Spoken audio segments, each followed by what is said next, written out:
Un saludo muy especial para todos los alumnos del Instituto Bíblico Avivamiento Pentecostal. A continuación presentaremos la lección número 10 y así damos por terminado este ciclo básico en teología. Les agradezco mucho desde ya por su participación. Estaremos iniciando un nuevo ciclo en el mes de enero y una especialización para los estudiantes que terminaron este ciclo básico. El título de la lección es Preguntas elementales. Cuando hablamos de preguntas elementales, nos referimos a lo que textualmente la Biblia menciona como rudimentos de la fe cristiana. Son las primeras cosas que nos llegan a nuestra mente y nos generan alguna inquietud o alguna pregunta. En la clase, al finalizar la clase de la escuela de formación de líderes o la escuela de discipulado, más propiamente dicho, es importante tener en cuenta este tipo de preguntas que las personas inmediatamente se han convertido o están escuchando la palabra del Señor por primera vez, resultan algunas de esas preguntas y son preguntas que generalmente son las mismas en la mayoría de las personas. Si hacemos seguimiento a cualquier persona que apenas comienza a asistir a la iglesia, vamos a notar que sus primeras preguntas están relacionadas con los aspectos más simples, más elementales de su vida cristiana, de ese inicio de su vida cristiana. ¿Cuáles son sus primeras preguntas? ¿No son acaso aquellos asuntos que hacen parte de la vida cotidiana, de la nueva vida en Cristo de esa persona? De lo que ella observa, de lo que ella nota dentro de la iglesia o en su relación con los demás creyentes. Por ejemplo, las primeras preguntas que ellos hacen es ¿qué es oración? ¿Cómo se ora? ¿Por qué oran así? ¿O por qué cantan o aplauden de esa forma? ¿O por qué ofrendan? O cuando observa por primera vez el bautismo, estas personas van a preguntar, ¿qué es el bautismo? ¿Por qué es el bautismo? ¿Por qué se sumerge esa persona debajo del agua o dentro del agua? Ir más allá de la enseñanza y tener en cuenta estos rudimentos de la fe cristiana no es lo más sabio, no es lo más conveniente. Empezar a enseñarles una cantidad de asuntos un poco complicados, un poco difíciles, que ni siquiera a veces el líder que apenas está comenzando su misión de extender y compartir ese evangelio a otras personas puede comprender tan fácilmente. Pero sí hay cosas que debemos tenerlas muy claras para poder transmitir una enseñanza, una clarificación y en especial mostrarle de la manera más simple a la persona que la vida cristiana es supremamente simple y sencilla. Dentro de las preguntas vamos a iniciar con un tema que me parece supremamente importante, que debemos tenerlo en cuenta, porque incluso hace parte de la Gran Comisión, cuando el Señor dijo, id y haced discípulos a todas las naciones, bautizándolos.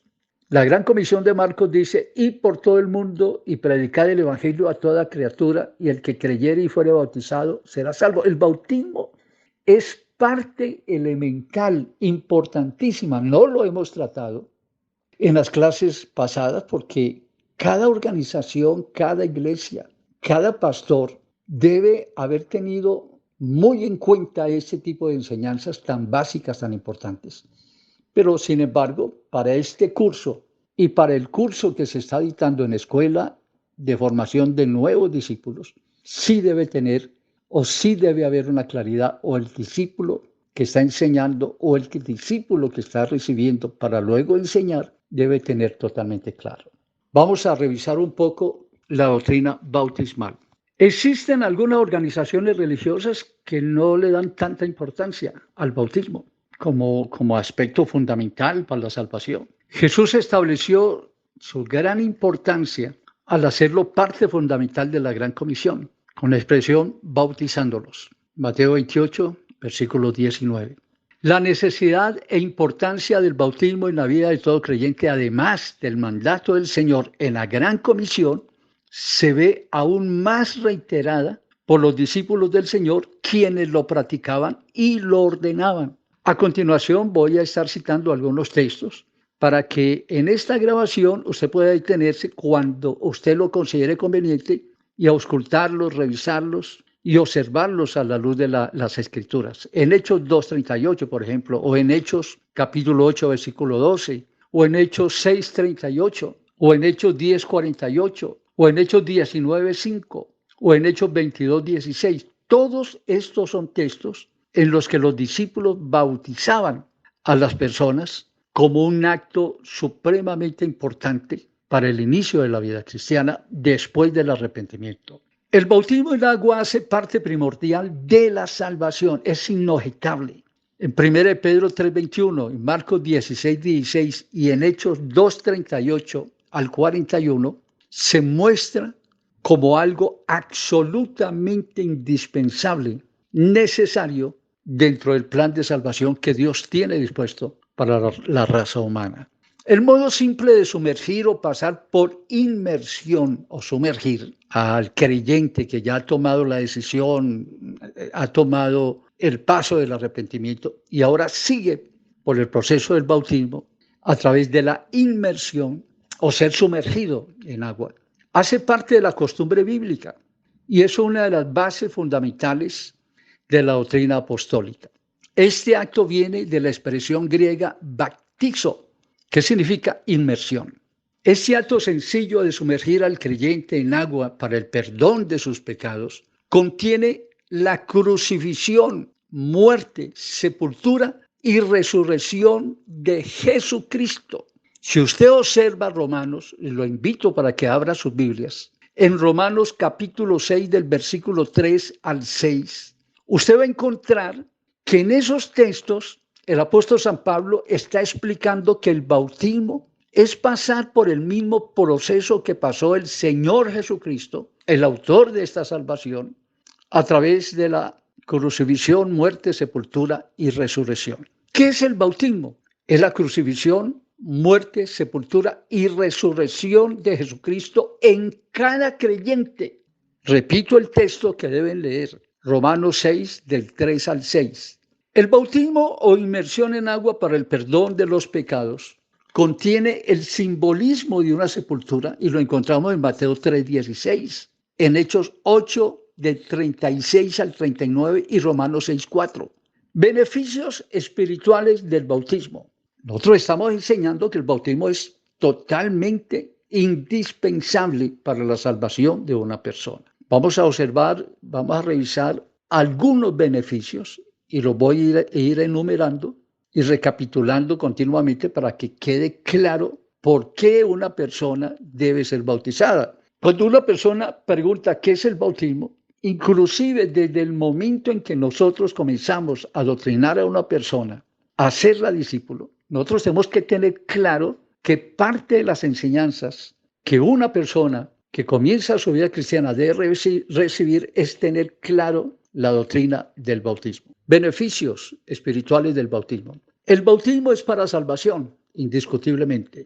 En la Gran Comisión de Marcos, Jesús expresa: el que creyere y fuere bautizado será salvo.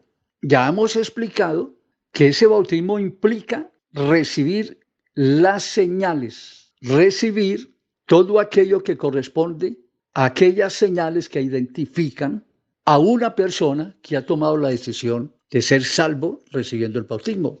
Y es inherente dentro de esas señales el recibir el Espíritu Santo. Cuando dice: y estas señales seguirán a los que creen en mi nombre, echarán fuera demonios, hablarán en nuevas lenguas. Rotundo, indispensable, ser lleno del Espíritu Santo. Y eso tiene mucho que ver con la expresión del apóstol San Pedro el día de Pentecostés, cuando le preguntaron: varones hermanos, ¿qué haremos? Pedro se levanta y contesta. Y Pedro les dijo: arrepentíos y bautícese cada uno de vosotros en el nombre de Jesucristo para el perdón de los pecados. Y lógicamente, para entrar al cielo, en pecado no se puede entrar. Al cielo no entrará cosa inmunda, ni que haga abominación o mentira.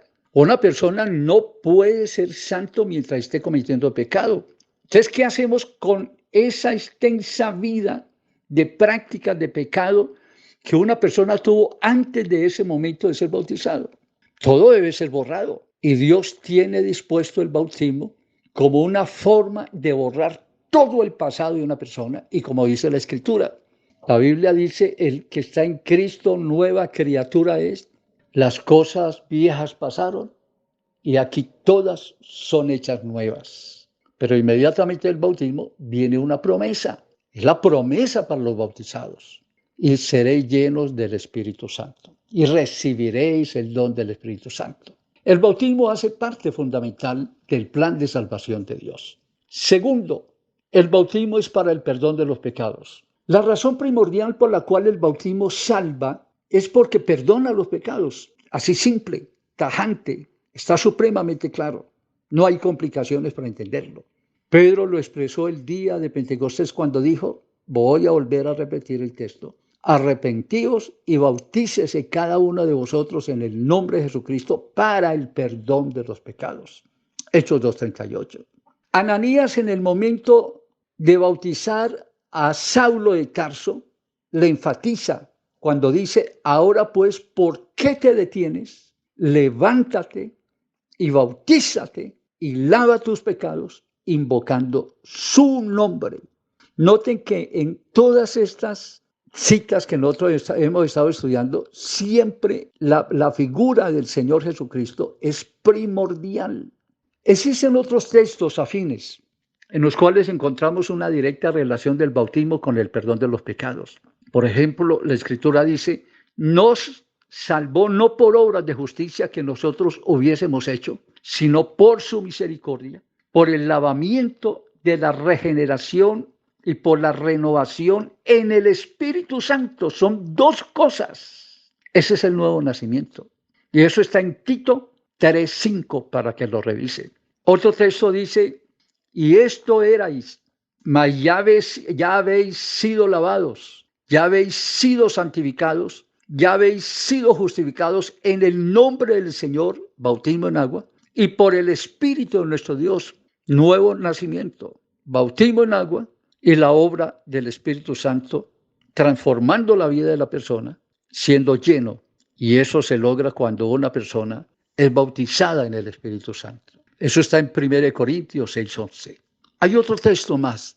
Os escribo a vosotros, hijitos, porque vuestros pecados os han sido perdonados por su nombre. 1 Juan 2:12. Un texto más. Y que se predicase en su nombre el arrepentimiento y el perdón de pecados. Lucas 24:47. Tercer beneficio. El bautismo relaciona al creyente con la crucifixión, muerte, sepultura y resurrección de Jesucristo, como lo indicamos en la introducción de este tema.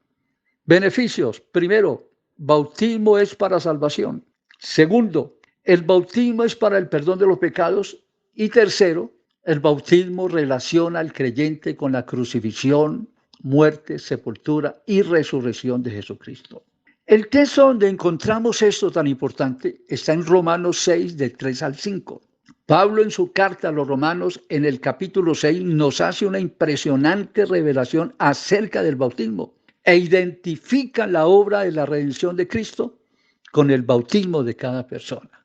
Primero, crucifixión, versículo 6. Sabiendo esto, que nuestro viejo hombre, que fue crucificado juntamente con él, para que el pecado del cuerpo sea destruido a fin de que no sirvamos más al pecado. Repito el texto, Romanos 6, versículo 6. Sabiendo esto, que nuestro viejo hombre, que fue crucificado juntamente con él. En otras palabras, cuando una persona se hace bautizar, se está bautizando juntamente con él. En ese momento se hacen uno, para que el pecado del cuerpo sea destruido, a fin de que no sirvamos más al pecado. La primera identificación es crucifixión con Cristo. Y la Biblia lo dice, con Cristo estoy juntamente crucificado. Ya no vivo yo, mas vive Cristo en mí. Es un texto muy conocido por todos ustedes. Después de la crucifixión viene otra identificación que se encuentra en el versículo 3 del capítulo 6 de Romanos. Muerte. Y pregunta, ¿o no sabéis que todos los que se supone que todos los que hoy somos creyentes y hacemos parte de la congregación de Dios, que es su iglesia, dice, hemos sido bautizados en Cristo? Note que la figura de Cristo siempre está ahí, presente en el bautismo. Hemos sido bautizados en su muerte. Repito el texto. ¿O no sabéis que todos los que hemos sido bautizados en Cristo Jesús, hemos sido bautizados en su muerte? Tercera relación, sepultura, versículo 4, Romanos capítulo 6, versículo 4. Y dice, porque somos sepultados con Él. Y cuarto, resurrección, versículo 4, a fin de que como Cristo resucitó de los muertos por la gloria del Padre, así también nosotros andemos en vida nueva. Resumo esto que es muy importante. En el momento en que somos bautizados y estamos frente a la persona que nos va a bautizar, realmente estamos siendo crucificados con Cristo el Señor. En el momento en que tomamos la decisión final en esa oración en la que se entrega la vida al Señor, se muere para el mundo. Y en ese momento la persona muere en sus delitos y pecados. Tercero, una persona muerta hay que sepultarla. Es cuando es sumergido en agua. Pero cuando la persona sale, después de ser sumergido, resucita a una nueva vida.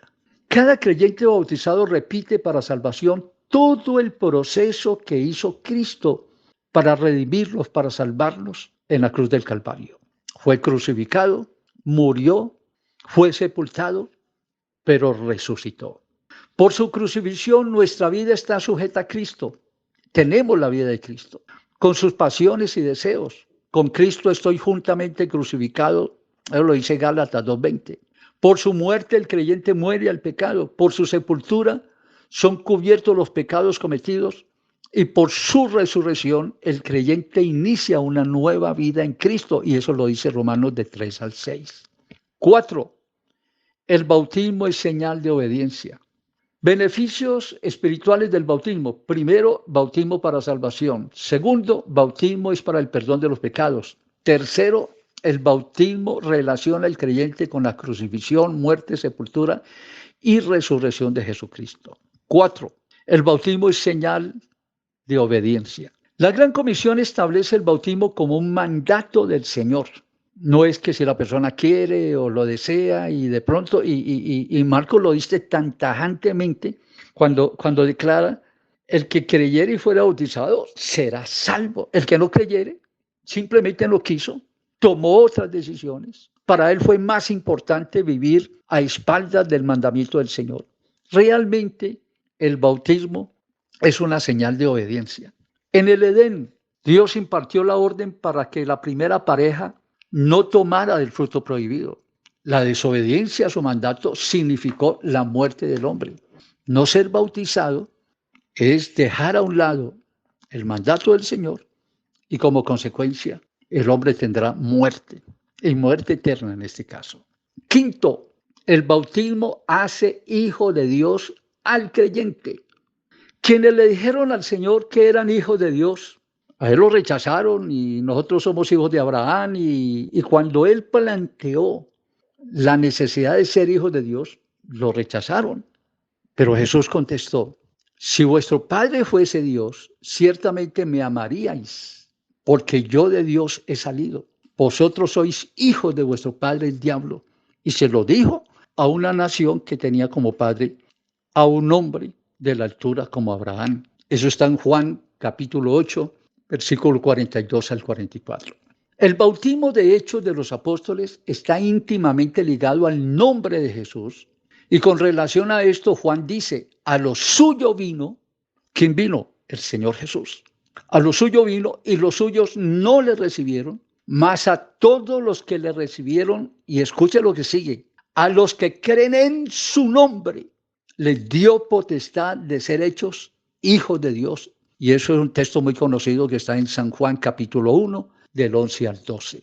Sexto, el bautismo nos viste de Cristo. ¿Qué es el bautismo? Es vestirnos de Cristo. Repito los beneficios. 1, el bautismo es para salvación. 2, el bautismo es para el perdón de los pecados.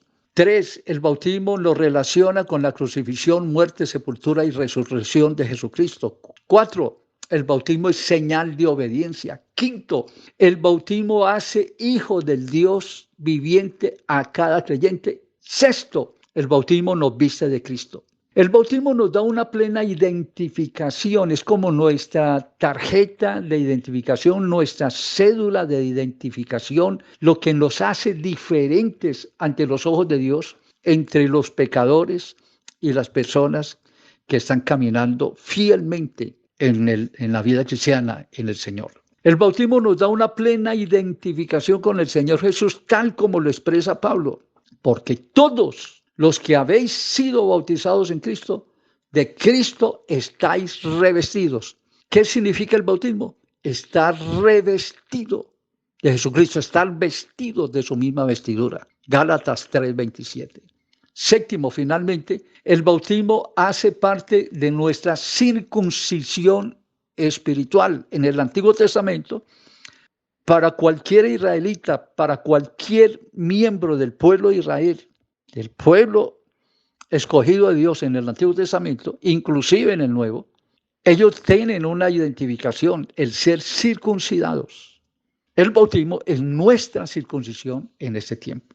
Dice la Biblia, en él también fuiste circuncidados con circuncisión no hecha a mano, sepultados con él en el bautismo, en el cual fuisteis también resucitados con él mediante la fe en el poder de Dios que le levantó de los muertos. Colosenses 2:11 al 12. Por la importancia de este texto, repito la cita bíblica. Colosenses 2 del 11 al 12. Dentro de las preguntas elementales que generalmente las personas se hacen y hacen a quienes les están enseñando, encontramos la segunda: ¿por qué oramos? El diccionario bíblico ilustrado Vila Santa María, que es el que he utilizado para estos documentos, estos libros y este tipo de enseñanzas, define la oración como la elevación del alma a Dios para adorarlo, alabarlo, darle gracias, pedirle perdón o misericordia y pedirle favores. La oración es el ofrecimiento de las emociones y deseos del alma hecho a Dios por el hombre, según San Juan 16, capítulo 16, versículo 23 al 27. Es la comunicación del corazón del ser humano con Dios mediante el auxilio del Espíritu Santo, o la ayuda del Espíritu Santo, o la intervención del Espíritu Santo, como usted quiera tomar. Sin este ejercicio tan importante en la vida cristiana como es la oración, nadie puede ser cristiano. Y Job, el patriarca Job lo dijo en el capítulo 21, en el versículo 15. O en el libro de los Salmos lo dijo David, capítulo 10, versículo 4. Y en términos mucho más sencillos, orar es hablar con Dios. Con el sentido de orar o el sentido de la oración se usan frecuentemente expresiones tales como desear, atraer la gracia de Dios. Es el sustantivo derivado de la palabra o que significa de la palabra ruego o ruego suplicante y con lágrima. Decir, hablar, llamar, se oraba generalmente en voz alta. Gritar, gemir, llorar, abrir el alma. Todo eso son sinónimos y la forma como se hace o se puede llegar a hacer una oración. La oración de gracia se designa por palabras como glorificar, bendecir, alegrarse por el cántico, por la música que la acompaña y se dice a través del cántico o simplemente a través de tocar instrumentos. Tercero, ¿por qué aplaudimos? El aplauso es una expresión ruidosa, estrepitosa, pero es una expresión nuestra o de las multitudes generalmente que son contagiadas para llegar a este extremo del aplaudir. Es un signo o símbolo de aceptación, de reconocimiento y exaltación que va acompañada de gritos y voces de júbilo. A veces esta clase de aplauso se le da a una persona sobresaliente. En el caso nuestro, aplaudimos y le damos tales reconocimientos es a nuestro Dios. El salmista, con el corazón lleno de gratitud y reconocimiento hacia Dios, exhorta a todos a que le alaben. Salmo capítulo 47, el versículo 1 y 2. El llamado a aplaudir a Dios tiene varios aspectos. El llamado a aplaudir a Dios es un hecho que se le indique a todos los pueblos. Este llamado es para todo el mundo sin excepción. Y esta expresión es, sin lugar a dudas, una profecía relacionada con la conversión de los gentiles a Cristo y de su participación en su iglesia. También el llamado a aplaudir a Dios inicia con una actitud muy peculiar de la iglesia: batir las manos, en señal de no contener el entusiasmo ante la presencia del Señor. El texto no habla de la alabanza a Dios acompañada de instrumentos musicales, más que los instrumentos a través de nuestras palmas. Nuestras palmas se convierten adicionalmente en instrumentos de adoración. Además de las palmas, el llamado de los hijos de Coré es hacerlo, aclamando a Dios con voz de júbilo, según Salmos capítulo 47, a partir del versículo 1. En otras palabras, con gritos de júbilo, no porque Dios necesite oírlos, sino como testimonio ante todo el mundo de nuestro reconocimiento a nuestro Dios. También es la razón e indudablemente porque Jehová es el Altísimo, es terrible, Rey grande sobre toda la tierra. Salmo 47, del versículo 2 al versículo 9. ¿No le parece suficiente razón? La más importante y conmovedora relación de las palmas, y clarifico, me detengo un poco en esto, que no significa que no se deban tocar instrumentos diversos acompañando las alabanzas que nosotros tenemos a nuestro Dios. Pero cuando hablamos de aplaudir, no necesitamos otros instrumentos más que nuestras palmas. La más importante y conmovedora relación de las palmas o los aplausos con el pueblo del Señor la encontramos en la visión de Juan en la isla de Patmos, cuando él ve a una gran multitud que nadie podía contar, de todas las naciones y tribus y pueblos y lenguas que estaban delante del trono y de la presencia del Cordero, vestidos de ropas blancas y con palmas en las manos. Eso va a ser una fiesta extraordinaria ese día. Apocalipsis 7:9. Como una señal de fiesta, de alegría y de victoria. 4. ¿Por qué cantamos? Los cánticos dedicados a Dios son encontrados desde el Antiguo Testamento. Eso no es del Nuevo Testamento exclusivamente. Los israelitas cantaban en diferentes ocasiones, ¿como cuáles? Fiestas de despedida, Génesis 31:27. En las victorias militares, cuando ganaban una batalla, Éxodo 15, versículo 1, o en Jueces 5:12. O el descubrimiento de un pozo, Números 21:17, y en fiestas de la vendimia, Isaías 16:10. El cántico expresaba tristeza en ocasiones, según Salmos, segunda de Samuel, capítulo 1, versículos 17 al 27. Y tenía incluso poderes curativos, primera de Samuel 18:10.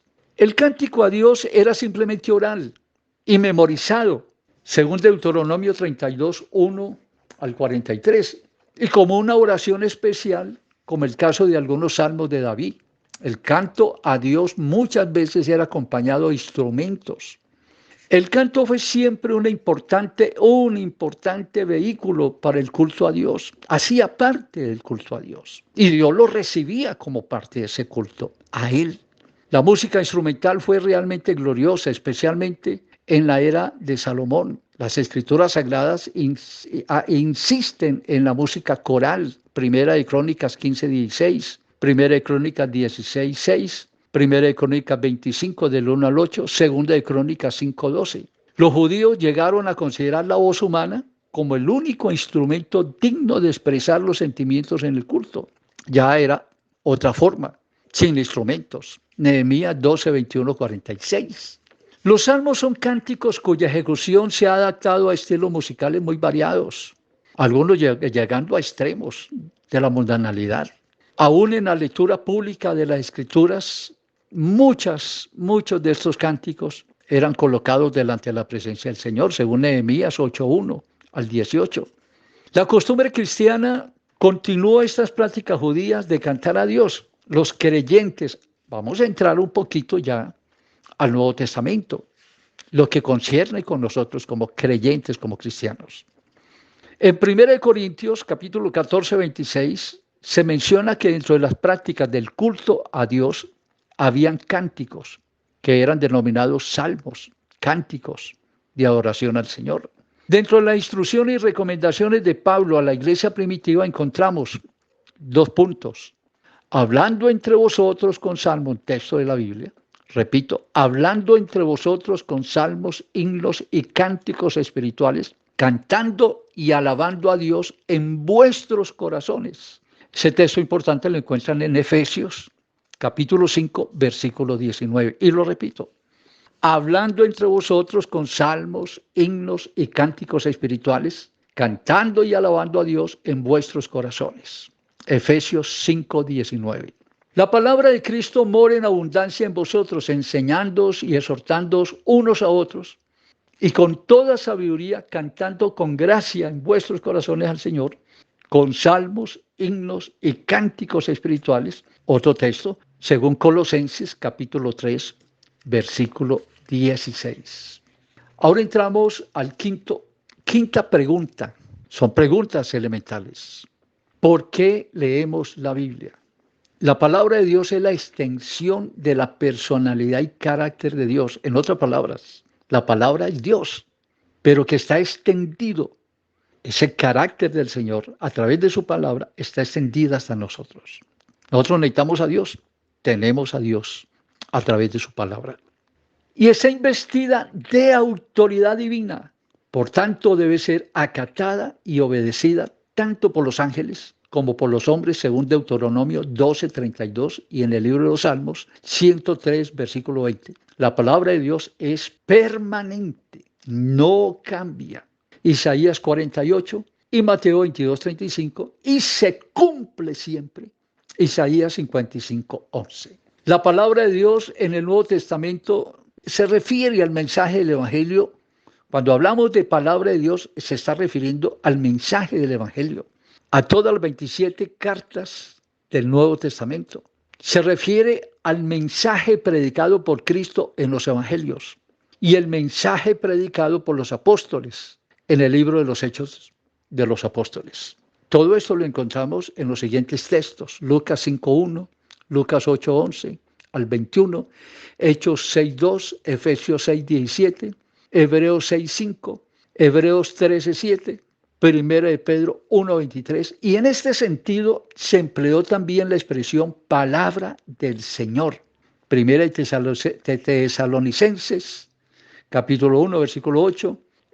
Primera de Tesalonicenses, capítulo 2, versículo 13. Segunda de Tesalonicenses, capítulo 3, versículo 1. Y la palabra también se refiere, la palabra de Cristo, según Colosenses 3:16 y Hebreos 6:1. Las palabras del Señor Jesús también se refiere, cuando se refiere a la palabra de Dios, se refiere a la expresión palabras del Señor Jesús, según Hechos 20:35, Primera de Timoteo 6:3. Y ocasionalmente se le llama palabra de Dios. La palabra de Dios señala toda la voluntad o el propósito de Dios para los seres humanos. Lucas 11:28, Romanos 9:6, Colosenses 1:25 y Hebreos 4:12. La palabra de Dios en el Nuevo Testamento. La expresión palabra de Dios en el Nuevo Testamento pocas veces se utiliza como palabra escrita, excepto en Marcos 7:13, cuando se refiere a la ley que los judíos anularon por su tradición, según San Juan capítulo 10, versículo 53, refiriéndose a los salmos, a la palabra escrita en los salmos, capítulo 82, versículo 6. Algunos aspectos sobresalientes de la palabra de Dios. Las escrituras dan testimonio de Cristo y de la vida eterna. Por eso es tan importante la escritura. La palabra de Dios es viva y eficaz. La palabra de Jesús es espíritu y es vida. Las palabras de Dios es la verdad que hace libres a los hombres. La palabra de Dios produce fe. La palabra de Dios tiene poder creador. La palabra de Dios resiste a la tentación del diablo. La palabra de Dios echa fuera demonios y sana a los enfermos. La palabra de Cristo tiene autoridad que maravilla a los hombres. Los textos los encontrará en el manual escrito que generalmente se comparte con estas enseñanzas en audio. El poder sanador y libertador de Cristo queda plasmado en la Biblia con expresiones como cállate, sal de él, Marcos 1:25, Lucas 4:35, quiero, sé limpio, Mateo 5:24 y Marcos 2:11, extiende tu mano, Marcos 3:5, espíritu mudo y sordo, yo te mando, sal de él y no entres más en él, Marcos 9:25. Son expresiones de la palabra del Señor. Y continúa diciendo la Biblia, la palabra de Dios es lámpara a nuestros pies y lumbrera en nuestro camino, Salmos 119:5. Con la palabra de Dios limpiará el joven su camino, Salmos 119:9. La palabra de Dios es como martillo que quebranta la piedra, Jeremías 23:29. La palabra de Dios es más cortante que toda espada de dos filos y penetra hasta partir el alma y el espíritu, las coyunturas y los tuétanos, y discierne las intenciones del corazón. Discierne los pensamientos y las intenciones del corazón, y no hay ninguna cosa creada que no sea manifiesta ante su presencia. Alabanzas al nombre del Señor. Toda la Escritura es inspirada por Dios y útil para enseñar, para redarguir, para corregir, para instruir en justicia. Segunda de Timoteo 3:16. Sexto, ¿por qué asistimos a la iglesia? Una de las más grandes bendiciones de todo creyente es el privilegio de hacer parte del pueblo de Dios. Es un privilegio, no cualquiera lo tiene. Y permanecer en la comunión en torno a la presencia del Señor, según Mateo 18:20. El salmista David habla sobre esto cuando dice: mirad cuán bueno y cuán delicioso es habitar los hermanos juntos y en armonía. No como algunos dicen, juntos pero no revueltos. Aquí es juntos pero en armonía. Es como el buen óleo sobre la cabeza, el cual desciende sobre la barba de Aarón, y baja hasta el borde de sus vestiduras. Como el rocío de Hermón que desciende sobre los montes de Sión, porque allí envía Jehová bendición y vida eterna. Salmo 133. Y hace parte del propósito, la comunión nuestra, hace parte del propósito de Dios. Y el que los pueblos y reinos se congreguen en uno para servir a su Dios, según Salmos 102, 21 y 22. Dios tiene en alta estima cuando su pueblo se congrega para orar y ayunar. El convocar asamblea en torno al Señor hacía parte de las prácticas espirituales del pueblo de Israel. Joel, texto que tanto ha insistido como preámbulo del derramamiento del Espíritu Santo. Por ejemplo, en el caso de Joel, él decía: tocad trompeta en Sión, es decir, hagan bullicio, llamen, proclamen. Tocar trompeta era algo demasiado ruidoso. Tocad trompeta en Sión, proclamad ayuno, convocad asamblea, reunid al pueblo, santificad la reunión, juntad a los ancianos, congregad a los niños y a los que maman. Joel 2, 15 al 16. Había que reunirse inclusive para cosas tan elementales como orar y ayunar. La reunión de 2 o 3 creyentes en torno al Señor trae su presencia, Mateo 18:20. Cada creyente se convierte en un leño que junto a otros leños da intensidad al fuego espiritual de Cristo, al fuego espiritual del Espíritu Santo. La exhortación apostólica de Hebreos que dice: no dejando de congregarnos como algunos, menos mal que no dice muchos, como algunos tienen por costumbre, sino exhortándonos, y tanto más cuando veis que aquel día se acerca. Hebreos 10:25. Las Escrituras muestran la urgencia para que el pueblo del Señor permanezca unido. Séptimo, ¿por qué ofrendamos? Ofrendar es sencillamente dar. Existen personas que están en contra de la ofrenda y hasta se han generado movimientos religiosos contradiciendo algo que es tan sublime como es el dar a Dios. Y algunos pregonan no hacerlo, pero están en contra de los principios bíblicos. La palabra ofrenda, que es corbán, es el término más común para referirse a los regalos que la gente podía traer a Dios, según Marcos 7:11. Hablemos un poquito de la ofrenda en el Antiguo Testamento.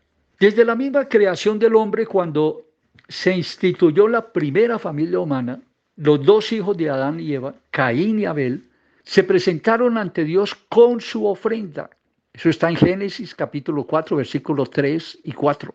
En Éxodo 35, 29, vemos como el pueblo de Dios traía sus ofrendas a Jehová. De los hijos de Israel, así hombres como mujeres, todos los que tuvieron corazón voluntario para traer toda obra que Jehová había mandado por medio de Moisés que hiciesen, trajeron ofrenda voluntaria. Dios no quiere nada obligado. Todo el pueblo traía a la casa de Dios ofrendas voluntarias, lo que su corazón le decía para la obra de Dios y para que la obra de Dios pudiese prosperar. Alabanzas al nombre del Señor. Ofrenda voluntaria en el Nuevo Testamento. En el Nuevo Testamento se menciona muchas veces la ofrenda. Jesús mismo puso ejemplos patéticos acerca de ello e incitó a sus discípulos a hacerlo. La primera instrucción que recibió el leproso que fue sanado fue: muéstrate al sacerdote y presenta la ofrenda que ordenó Moisés para testimonio a ellos. Está en Mateo 8:4. Jesús recomendó a ofrendar en paz. Y lo dijo de la siguiente manera: por tanto, si traes tu ofrenda al altar y allí te acuerdas que tu hermano tiene algo contra ti, deja allí tu ofrenda delante del altar y anda, reconcíliate primero con tu hermano y entonces ven y presenta tu ofrenda. Mateo 5:23. Jesús recomendó dar generosamente. Él mismo lo dijo. Lucas 21, del 1 al 4.